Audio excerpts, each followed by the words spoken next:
तो रामायण भगवान राम के पैदा होने से पहले लिख दी थी। तो ये इतना बड़ा 8 साल का टाइम गैप लाइट वेव है कि पार्टिकल है? जो आपने एनसीईआरटी में पढ़ा होगा, और आजकल तो ऐसे ट्रोलर्स की फौज भी बैठी रहती है ना, वही जिनको प्रधानमंत्री फॉलो करते हैं। Welcome to another episode of science fines. आज हम डिबंक करने वाले हैं चुदान। अरे निकालो इस अधर्मी को यहाँ से। अरे राइटर क्या लिखा है यार ये? सॉरी। सुधांशु त्रिवेदी जी को डिबंक करने के लिए। चलिए सुधांशु जी की रील्स देखते हैं और उन्हें बोलते हैं थोड़ी साइंस फाइंस पढ़ना यार। तो सबसे पहले आते हैं हमारे सुधांशु जी की याददाश्त पर। सुधांशु जी ऐसी याददाश्त के लिए क्या करना चाहिए, क्योंकि वो न सिर्फ किताब बताते हैं, जाके किताब पढ़िए डॉक्टर अंबेडकर की हु वर शूद्रास, फिर चैप्टर बताते हैं, फिर बताते हैं चौथी लाइन पे जाके पढ़ लेना। Chapter number 1, page number 1, paragraph number 3। हाँ, ऐसा करते हैं वो, क्योंकि उन्हें सिर्फ वही याद होता है जो उनके काम की बातें हैं। चेरी पिकिंग करते हैं वो, जो बुक्स में से उनकी बातें काम की लग रही है, जो उनके एजेंडा में, उनकी प्रोपेगेंडा में फिट बैठती है, उन बातों को याद रखते हैं, उन बातों को पकड़ के बैठ जाते हैं। पर ये मेमोरी तो जाकिर नायक के पास भी है। भगवत गीता में लिखा है, अध्याय नंबर 1 में, chapter number 1, verse number 43 to 46 में। और इन दोनों में यही सिमिलैरिटीज हैं। इनको सिर्फ वही बातें याद रहती है जो इनके एजेंडा में फिट बैठती है। उसके अलावा तो ये बेसिक स्कूल के एनसीईआरटी तक भूल जाते हैं। अभी आगे दिखाऊंगा आपको। क्या कभी ऐसा हुआ कि आप किसी डिबेट में गए, कुछ गलत निकल गया और फिर आपको लगा कोई बात नहीं, इनको कौन सा पता है? हाँ, हुआ है ऐसा हर डिबेट में। आज के जमाने में तो आदमी तुरंत मोबाइल पे चेक करता रहता है, और आजकल तो ऐसे ट्रोलर्स की फौज भी बैठी रहती है ना। हाँ भाई, आई एग्री यार, बहुत ट्रोलर्स भरे हुए इंटरनेट में, मेरे कमेंट सेक्शन में भी आ जाते हैं। एक सेकंड, सुधांशु जी हमारी बात कर रहे हैं? अच्छा, मुझे लगा ट्विटर वाले ट्रोल्स की बात कर रहे होंगे, वही जिनको प्रधानमंत्री फॉलो करते हैं। मुझे क्यों तोड़ा?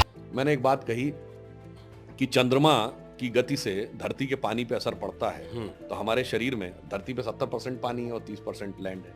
हमारे शरीर में भी 70% पानी है और 30% सॉलिड है, और मन में 90% पानी है, ब्रेन में, तो इस पे असर नहीं पड़ता होगा। तो कह रहा है वो साहब, वो ग्रेविटी की इक्वेशन देखिए ये और वो, तो उसके हिसाब से। अरे मेरे भाई, विज्ञान की उस दृष्टि से समझो, ये ग्रेविटी की इक्वेशन से नहीं चलेगा। अरे तो और किससे होगा? आपने ग्रेविटी की बात करी तो ग्रेविटी की इक्वेशन से ही होगा ना।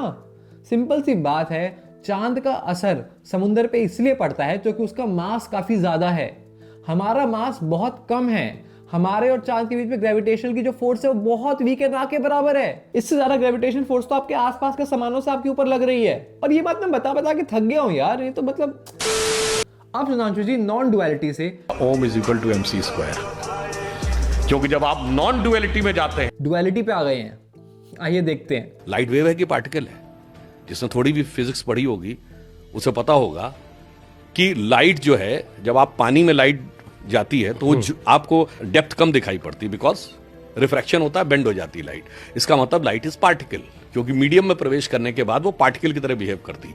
पर अगर पार्टिकल हो तो स्पेस में चलते हुए सूर्य से आ नहीं सकती लाइट की वेलोसिटी से, तो इसका मतलब स्पेस में वो वेव नेचर को रिफ्लेक्ट कर रही है और मीडियम में पार्टिकल नेचर को। अगर मैं उन्हीं से कहना चाहूं, जरा इसको और ईमानदारी से सोचो कि आत्मा अंतरिक्ष में अव्यक्त है और माध्यम में व्यक्त है। जब ये कहते थे तो ये तो बकवास है, ये तो फिलॉसफी है। क्या ये क्या बक रहे हो? इसके बीच में आत्मा कहां से आ गई? आत्मा का क्या रिलेशन है इस बात से? अरे भाई, जब भी कोई बहुत छोटा पार्टिकल होता है क्वांटम लेवल के अंदर, से इलेक्ट्रॉन या फोटोन, वो डुअल नेचर शो करता है। वो वेव की तरह भी काम करता है और पार्टिकल की तरह भी। हमें दिखता है ये डबल स्लिट एक्सपेरिमेंट में, जो आपने एनसीईआरटी में पढ़ा होगा। ये बात लाइट पे अप्लाई हो सकती है, पर आत्मा पे इसलिए नहीं हो सकती क्योंकि इसका कोई सबूत नहीं है, और हमारे पास फोटोन का सबूत है। हमारे सुधांशु त्रिवेदी जी को पार्टिकल पार्टिकल खेलना भी बहुत पसंद है।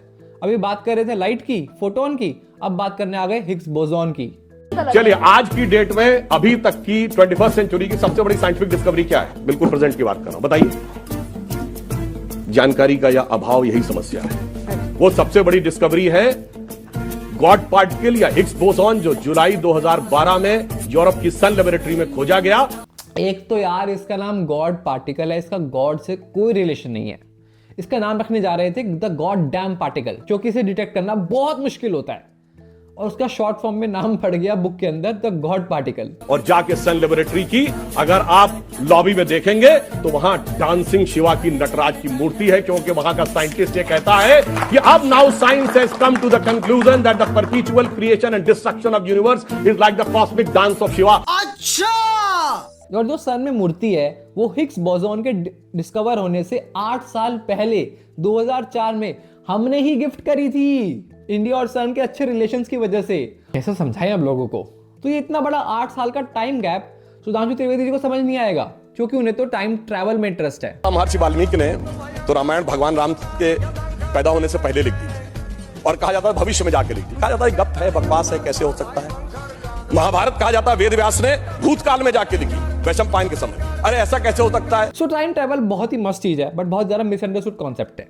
इसको लेके बहुत सारी हाइपोथेसिस मार्केट में है, बट हमें एक्चुअल में प्रॉपर ढंग से चीजें अभी भी क्लियर नहीं है। मैं पूछना चाहता हूं 1916 में आइंस्टीन की थ्योरी ऑफ रिलेटिविटी देने के बाद अब time travel forward, time travel backward बकवास है क्या? आइंस्टाइन की थ्योरी ऑफ रिलेटिविटी हमें ये बताती है कि the faster the object moves through space the slower it moves through time. यानी अगर आप बहुत तेजी की स्पीड से स्पेस में जाओगे तो आपके लिए टाइम स्लो हो जाएगा। इससे आप फ्यूचर में ट्रैवल कर सकते हो। यानी अगर आप 5 साल बिताते हो बहुत तेज चलते हुए, हो सकता है उतनी देर में धरती पे 50 साल बीत चुके हो, और आप इस तरीके से फ्यूचर में ट्रैवल कर सकते हो। पर पास्ट में ट्रैवल करने का हमारे पास कोई भी अभी तक सोर्स नहीं है, कोई भी ऐसी थ्योरी नहीं है जो पास्ट में ट्रैवल करने को प्रूव कर चुकी हो। और पास्ट में ट्रैवल करना बहुत प्रॉब्लमेटिक भी है, क्योंकि उसके अंदर बहुत सारे पैराडॉक्सेस भरे हुए हैं। हमने सुना होगा एक famous paradox, the grandfather paradox, कि अगर आप पास्ट में ट्रैवल कर सकते हो और मैंने अपने पास्ट में जाकर अपने ग्रैंडफादर को मार दिया तो मेरे फादर ही बॉर्न नहीं होंगे, मैं भी बॉर्न नहीं होऊंगा, तो मैं पास्ट में जाके उनको कैसे मारा अगर मैं बॉर्न ही नहीं हुआ तो कभी। तो इसलिए मुझे तो लगता नहीं है कि यार कि पास्ट में ट्रैवल करना कभी पॉसिबल हो पाएगा, काफ़ी इम्प्रोबेबल लग रही है। हालांकि we are open to the possibility of everything, but हाँ फ्यूचर में कर सकते हैं, पास्ट में नहीं। अब टाइम ट्रैवल की बात हो ही रही है तो चलते हैं पास्ट में, क्योंकि सुधांशु त्रिवेदी जी को हिस्ट्री भी बहुत पसंद है। चंगेज खां और जितने मंगोलिया के मकबरे हैं उनके बाहर आप जाके उसकी फोटो देखेंगे तो त्रिशूल लगा और श्रृंगी भी लगी मकबरे के बाहर। क्यों? आप किसी से इतिहास से पूछिए तो कहते मंगोलों का धर्म क्या था, कहते तेंद्रिन था। तेंद्रिन और कुछ नहीं था। तंत्र शब्द का अपभ्रंशी तेंद्रिन है और तंत्र के देवता भगवान शंकर हैं, इसलिए मकबरे के बाहर त्रिशूल लगा है। सीधा गेंगिस खान पे पहुंच गए। तो मंगोलिया के राजा गेंगिस खान फॉलो करते थे टेंगरिज्म को। मंगोलियन एम्पायर के अंदर जितने भी मॉन्यूमेंट्स के ऊपर हमें त्रिशूल शेप का हमें कुछ भी दिखाई देता है वो होता है एक सुल्ट। अब उनके यहाँ पे उसका मतलब अलग होता है। अक्सर इसको एक फ्लेम के या फिर ट्राइडेंट के फॉर्म में दिखाया जाता है। तो ट्राइडेंट के फॉर्म में दिखाया जाता है तो उसका मतलब होता है पास्ट, प्रेजेंट और फ्यूचर। ठीक है, और ये एक सिंबल होता है वॉरियर की स्पिरिट्स का। तो हाँ, ये दिखने में त्रिशूल जैसा लगता है, पर इसका जो ओरिजिन है और इसका जो रीजन है, उसका जो कल्चर है, टोटली डिफरेंट है हमारे कल्चर से। अब उन्होंने हिस्ट्री को लपेट ही लिया है तो साथ में ज्योग्राफी को क्यों छोड़े, उसको भी लपेट लिया। ये क्या अखंड भारत की परिकल्पना क्या है? संघ की दृष्टि में राष्ट्र एक राजनीतिक सत्ता ही नहीं है सिर्फ जो एक पॉलिटिकल पावर से गवर्न होती है, एक सांस्कृतिक सत्ता है। इसीलिए भारत के राष्ट्रगान में पंजाब, सिंध, गुजरात, मराठा है। इंडस वैली सिविलाइजेशन का मेजॉरिटी एरिया पाकिस्तान में है, पर पूछिए पाकिस्तान की हिस्ट्री में पढ़ाया जाता भारत में। इतना ही नहीं, भारत की अखंडता का विस्तार जानते हैं कहां तक था? ये वेस्ट इंडीज कहां है? अमेरिका के पास। वहां के मूल निवासियों को कहा जाता है इंडियन, रेड इंडियन। इंडिया वहां तक था। ये तो था हमारा ज्योग्राफी में विस्तार। तो देखो ये कहानी काफी इंटरेस्टिंग है। तो क्रिस्टोफर कोलंबस थे, वो निकले थे इंडिया की खोज में, पर वो पहुंच गए अमेरिका। अब अमेरिका पहुंचते उन्हें लगा कि वो इंडिया आ गए हैं, इसलिए वहां पे जो नेटिव लोग रह रहे थे पहले से, उन्होंने नाम दे दिया इंडियंस। और ऐसे ही अमेरिका की नेटिव लोगों का नाम पड़ गया इंडियंस, जबकि उसका इंडिया से कोई रिलेशन नहीं है। बस क्रिस्टोफर कोलंबस की गलती कि वो इंडिया की जगह यूएस से पहुंच गए, इसलिए उनका नाम पड़ गया। तो भाई अब फिजिक्स हो गई, हिस्ट्री हो गई, ज्योग्राफी हो गई, अरे हाँ बायोलॉजी की बारी। अब बायोलॉजी की बारी, बायोलॉजी की। आज साइंस भी तो यही बता रही है। बच्चे पैदा होते हैं तो कहते हैं एम्बिलिकल कॉर्ड बचा के रखो, उसका डीएनए एनालिसिस से बताएगा कि भविष्य में कौन सी बीमारी होने वाली है, बच्चे को कौन कौन सी बीमारी हो सकती है, और ये भी प्रिडिक्ट करेगा कि किस ईयर में हो सकती है। तो ठीक है, बात करते हैं अम्बिकल कॉर्ड की। अब अम्बिकल कॉर्ड को संभाल के इसलिए रखा जाता है क्योंकि उसके अंदर एक स्पेशल टाइप के सेल्स होते हैं, जिसे हम कहते हैं हेमेटोपोएटिक स्टेम सेल्स, जो आपकी हेल्प कर सकते हैं कुछ टाइप के कैंसर्स को या फिर ब्लड डिसऑर्डर्स को ठीक करने में। इसलिए अम्बिकल कॉर्ड को संभाल के रखा जाता है। looking the sequence of your atoms in a particular molecule. आगे जब वो बात करते हैं जेनेटिक सीक्वेंसिंग की, तो जेनेटिक सीक्वेंसिंग के अंदर ऐसी चीजें होती हैं जैसे कि BRCA1, BRCA2 ऐसे जीन्स से जिससे हम लोग प्रोबेबिलिटी बता सकते हैं कुछ बीमारियों की एक पर्सन, एक इंडिविजुअल के अंदर। बट इसी प्रोबेबिलिटी होती है, कहीं भी फाइनल आंसर नहीं होता है, क्योंकि एक बीमारी का होने के चांसेस में आपकी लाइफस्टाइल, आपके आसपास का पूरा एनवायरनमेंट, आपके टॉक्सिन से जिससे आप एक्सपोज हो रहे हो, बहुत कुछ मैटर करता है। आपकी डाइट, आपकी हेल्थ, सब कुछ मैटर करती है। और अब तक साइंस इतनी आगे नहीं बढ़ पाई है कि वो एग्जैक्ट ईयर बता सके कि आपको कौन सी ईयर में कौन सी बीमारी होगी। हमें खाली प्रोबेबिलिटीज पता होती है, वो भी कुछ लिमिटेड बीमारियों की ही।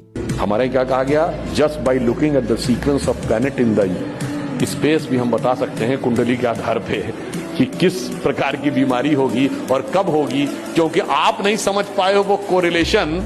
अब इस बात का कुंडली से क्या लेना देना भाई? डीएनए अगेन एक प्रूवन चीज है, एक्सपेरिमेंट हो चुके हैं, साइंटिफिक स्टडी हो चुकी है, उसका प्रॉपर प्रूफ है हमारे पास। भाई एस्ट्रोलॉजी को बहुत बार डिबंक किया जा चुका है। आप मेरी ये वाली वीडियोस देख सकते हैं जहां पे मैं खुद 3 एस्ट्रोलॉजर के पास जाता हूं और एस्ट्रोटॉक ऐप पे जाता हूं और उनका एक स्टिंग ऑपरेशन के जरिए एक्सपोज करता हूं। तो ये दोनों वीडियोस आपको मेरे चैनल में मिल जाएंगी, यहाँ पे मिलता हूं आपको उसके बाद। कि आप जो आज खाना खाते हैं वो बोन मैरो में कितने दिन में पहुंचता है? 40 दिन। जो 40 दिन पहले आपने खाया था वो आज आपकी बोन मैरो में, आपको तो पता भी नहीं 40 दिन पहले आपने क्या खाया था। और आज जो खा रहे हैं वो व्यर्थ नहीं जाने वाला है, वो 40 दिन के बाद भी आपका साथ देगा। तो आपने जो सैकड़ों दिनों में जो कुछ खाया पिया वो आपके साथ है। तो ऐसा नहीं है कि आपको भले ही ना पता हो कि 40 दिन पहले और 100 दिन पहले आपने क्या खाया है, पर वो आपके शरीर में है, गुड एलिमेंट के रूप में भी, इन्फेक्शन के रूप में भी। तो आपको भले ही ना ध्यान हो कि हमने पूर्व जन्म में क्या किया है, परंतु वो आपके साथ है। अब ये 40 दिन वाली बात का कोई तुक नहीं बनता है, क्योंकि डाइजेशन एक ऐसा प्रोसेस है जो हो रहा है हमारे अंदर, और जो न्यूट्रिएंट्स का एब्जॉर्प्शन का प्रोसेस है वो भी लगातार होता जा रहा है। तो एक कॉन्टिन्यूअस प्रोसेस है, ये ऐसे नहीं है कि आज का 40 दिन बाद होएगा, नहीं। आपके जो न्यूट्रिएंट्स होते हैं आपकी ब्लड स्ट्रीम में एंटर करते हैं और उसके बाद वो हर ऑर्गन के पास पहुंचते हैं, including bones and bone marrow. तो कोई हिसाब नहीं रख सकता ऐसे कि क्या खाया था और कितने दिन बाद वो बोन मैरो में पहुंचा। वो तो लगातार कॉन्टिन्यूअसली प्रोसेस चल ही रहा है, हर ऑर्गन में न्यूट्रिएंट्स पहुंच ही रहे हैं। बाई नेम इटसेल्फ आयुर्वेद आयु का विज्ञान है। यहां पर ऐसी भी औषधियां उपलब्ध हैं जो आयु के संरक्षण और संवर्धन के लिए उपयुक्त हैं और प्रभावी हैं। आयुर्वेद जो है अपने आप में एक सूडो साइंस है। यस, चाहे कितने भी लोग उससे ठीक हुए हो, आप कितना भी क्लेम कर लो, वो एक सूडो साइंस है। बहुत पुराने ज़माने में यूज़ होती थी ठीक करने के लिए, बट उससे बीमारियाँ ठीक नहीं होती थी इतनी, वो इतनी इफेक्टिव नहीं थी कभी भी, और आज भी नहीं है। आज की जो मॉडर्न मेडिसिन है, जो रियल मेडिसिन है, जो सिर्फ मेडिसिन है, वही है जो इफेक्टिव है, प्रूवन है, और उसी से आप ठीक हो सकते हो। तूने बताना चाहता हूं कि गोमूत्र का anti bacterial, anti fungal, anti cancer के लिए मेडिसिनल पेटेंट है, और पेटेंट का नंबर है 64100059। अरे यार, फिर से गौमूत्र कितनी बार बताया भाई? मूत्र एक वेस्ट प्रोडक्ट है।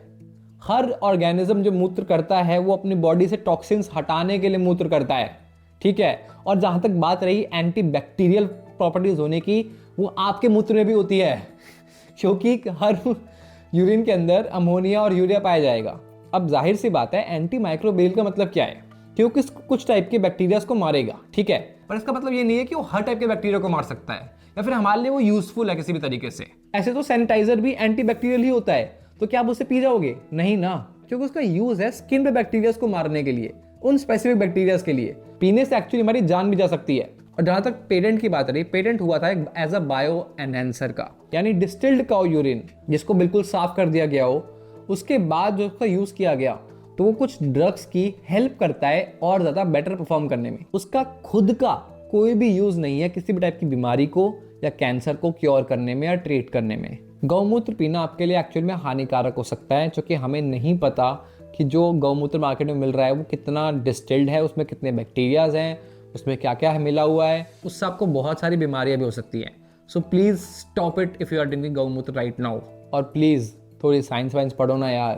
Thank you for watching, this is Sparsh signing off. Love you!